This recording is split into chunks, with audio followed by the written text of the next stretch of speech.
आउनुहोस् हेरौँ अब यस अचम्मको रेस्लिङलाई। हुन त यहाँ अचम्मको भन्नु नमिल्ला, किनभने यस प्रकारका रेस्लिङहरू हामीले कई पटक स्टार स्पोर्ट्स, ESPN इत्यादि च्यानलहरूतिर हेरेका छौँ, जसका नामहरू छन् यस प्रकार: र, स्म्याकडाउन, NXT, UFC वगैरह वगैरह वगैरह। तर यसमा चाहिँ अचम्म लाग्दो के छ भने यो चाहिँ एउटा एकदमै रेस्लिङ नै हो, तर एकदमै र टाइपको रेस्लिङ रहेछ। र मतलब एकदम काच्चो के हुन्छ नि, गाउँ बस्तीमै खेल्ने रेस्लिङ रहेछ।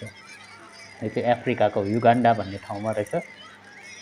अन्त यो चाहिँ अब यो रेस्लिङमा चाहिँ अन्य रेस्लिङहरू झैँ अलिकति फरक रहेछ, किनभने यसमा चाहिँ हामी केटाले केटीलाई च्यालेन्ज गर्नु मिल्दो रहेछ र केटीले केटालाई च्यालेन्ज गर्नु मिल्दो रहेछ। र यस रेस्लिङमा पनि त्यही भइरहेको छ।